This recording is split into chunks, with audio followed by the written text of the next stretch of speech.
తెలుగు రాష్ట్రాల్లోని పలు కోర్టులకు బెదిరింపులు కలకలం రేపాయి. కోర్టుల్లో బాంబులు పెట్టామంటూ గుర్తు తెలియని వ్యక్తులు కాల్స్, మెయిల్స్ చేశారు. నాంపల్లి, కరీంనగర్, రాజమండ్రి జిల్లా కోర్టులకు మెయిల్స్ వచ్చాయి. అప్రమత్తమైన పోలీసులు వెంటనే కరీంనగర్ కోర్టు ఆవరణను ఖాళీ చేయించి డాగ్ స్క్వాడ్, బాంబు డిస్పోజల్ బృందాలతో ముమ్మరంగా గాలింపు చర్యలు చేపట్టారు. తనిఖీల్లో ఎలాంటి పేలుడు పదార్థాలు లభించకపోవడంతో అంతా ఊపిరి పీల్చుకున్నారు. ఆకతాయిల చర్యగా భావిస్తున్న పోలీసులు కేసు నమోదు చేసి దర్యాప్తు చేపట్టారు.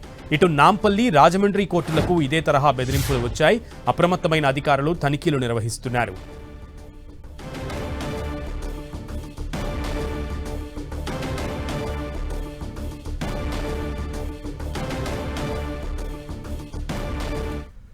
రైట్, మొత్తానికి తెలుగు రాష్ట్రాల్లో ఉన్నటువంటి కొన్ని కోర్టులకు ఈ బెదిరింపులు రావడం, మెసేజెస్, మెయిల్స్ రూపంలో బాంబులు ఉన్నట్లుగా బెదిరింపులు రావడంతో పోలీసులు, యంత్రాంగం మొత్తం కూడా అప్రమత్తమైనటువంటి పరిస్థితి. సో దీనికి సంబంధించి మరింత సమాచారం తెలుసుకుందాం. మా ప్రతినిధి సతీష్ అందిస్తారు. సతీష్, ఈ బాంబు బెదిరింపులకు సంబంధించి కరీంనగర్ జిల్లా కోర్టుకు కూడా బాంబు బెదిరింపులు వచ్చాయి. సో అక్కడ పరిస్థితి ఎట్లా ఉంది? అండ్ ఇప్పుడు అధికారులు ఇంకా తనిఖీలు కొనసాగిస్తున్నారా? ఏం జరుగుతోంది? కరీంనగర్ జిల్లా కోర్టులో దాదాపు టెన్షన్ వాతావరణం నెలకొంది. పోలీసుల తనిఖీలు చేశారు, ముమ్మరంగా తనిఖీలు చేశారు. డాగ్ స్క్వాడ్ బృందాలను, బాంబు స్క్వాడ్స్తో తనిఖీలు చేయడం జరిగింది. కరీంనగర్ జిల్లా కోర్టును పేల్చేస్తామని చెప్పి ఏవోకు ఒక మెయిల్ వచ్చింది. ఆ మెయిల్ వచ్చిన తర్వాతే ఏవో పోలీసులకు సమాచారం అందించడంతో పోలీసు బృందాలన్నీ కూడా హుటాహుటిన జిల్లా కోర్టుకు చేరుకున్నాయి.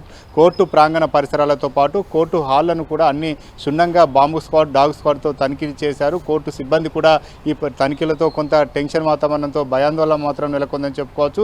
జిల్లా కోర్టుకు ఇటు న్యాయవాదులతో పాటు పెద్ద ఎత్తున స్టాఫ్ అంతా కూడా విధులకు హాజరైనటువంటి సందర్భంలోనే బాంబు బెదిరింపు మెయిల్ రావడం మాత్రం ఒక్కసారిగా వారిని ఉలిక్కి పడే విధంగా చేసిందని చెప్పుకోవచ్చు. ఇటు పోలీసు బృందాలంతా కూడా చాలా ముమ్మరంగా తనిఖీలు చేశారు. చివరకు మాత్రం ఇదంతా కూడా ఒక ఆకతాయి మెయిల్గానే పోలీసులు ఒక నిర్ణయానికి వచ్చినట్టు తెలుస్తుంది. అయితే ఎవరు మెయిల్ చేశారని మాత్రం ప్రస్తుతం అయితే పోలీసుల దర్యాప్తు మాత్రం కొనసాగిస్తున్నారు. ఏవో ఇచ్చినటువంటి ఫిర్యాదు మేరకు ప్రస్తుతం అయితే పోలీసులు కేసు నమోదు చేసి దర్యాప్తు చేస్తున్నారు. కానీ ఆకతాయిలు ఈ రకంగా బాంబు పెట్టి పేలుస్తామనేది మాత్రం న్యాయవాదులు తీవ్రంగా ఖండిస్తున్నారు. బార్ అసోసియేషన్ వాళ్ళు కూడా తీవ్ర నిరసన వ్యక్తం చేస్తున్నారు. న్యాయ వ్యవస్థకు ఇటువంటి బెదిరింపులు రావడం చాలా దురదృష్టకరం అంటూ ఇటు బార్ అసోసియేషన్ సభ్యులు మాత్రం విమర్శలు చేస్తున్నారు.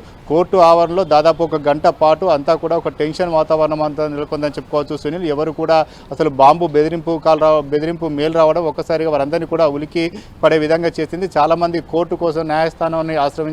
చాలామంది కూడా ఇటు పబ్లిక్తో పాటు న్యాయవాదులు, అదేవిధంగా ఉద్యోగులంతా కూడా వస్తారు. ఇటువంటి సందర్భంలో బెదిరింపు మెయిల్స్ రావడం మాత్రం చాలామందిని కూడా ఇబ్బందికి గురి చేస్తుందని చెప్పుకోవచ్చు.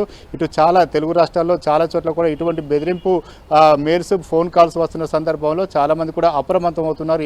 ఏమరపాటుగానో ఒకవేళ దుండగులు నిజంగానే బ్లాస్టింగ్ చేసేటువంటి అవకాశాలు ఉన్నప్పుడు కూడా ఎటువంటి నిర్లక్ష్యం చేయకుండా పోలీసులు మాత్రం తనిఖీలు మాత్రం చేస్తున్నారు. కొంత వారు ఎవరు కూడా నిర్లక్ష్యం ఉండద్దు. ఎటువంటి పోర్టు పరిసర ప్రాంతాలకు కావచ్చు, ఇతర పరిసర ప్రాంతాలకు కావచ్చు, ఏమైనా అనుమానం ఉన్నటువంటి వస్తువులు కనిపిస్తే మాత్రం ఖచ్చితంగా సమాచారం ఇవ్వాలని చెప్పి పోలీస్ శాఖ చెబుతుంది. ప్రస్తుతం అయితే ఇంకా కూడా కరీంనగర్ కోర్టు ఆవరణలో పోలీసుల కొంత తనిఖీలు మాత్రం చేస్తున్నారు. మెయిన్ కార్యాలయాల్లో మాత్రం, ఆఫీసుల్లో మాత్రం ఇప్పటికైతే తనిఖీలు పూర్తయ్యాయి. పరిసర ప్రాంతాల్లో ఏమైనా బాంబులు ఉన్నాయా, ఆనవాళ్ళు ఉన్నాయా, లేకపోతే అనుమానాస్పద వస్తువులు ఏమైనా ఉన్నాయా మాత్రం పోలీసులు ఇంకా కూడా డాగ్ స్క్వాడ్, డిస్పోజల్ బృందాలు మాత్రం ఇంకా కూడా ఆ పరిసర ప్రాంతాల్లో మాత్రం తనిఖీ చేస్తున్నాయి. ఇటువంటి బెదిరింపు కాళ్లకు కొంత సమాధానం ఇవ్వాలి. ఎవరైనా ఆకతాయిలు ఎవరు చేస్తారో వారికి కొంత పోలీసులు చట్టపరమైన చర్యలు తీసుకోవాలి, వారిని కఠినంగా శిక్షించాలనే డిమాండ్ మాత్రం న్యాయవాదుల నుంచి వినిపిస్తుంది. ప్రస్తుతం అయితే కరీంనగర్ కోర్టులో మాత్రం ఒక టెన్షన్ వాతావరణం మాత్రం క్రియేట్ అయింది. సునీల్.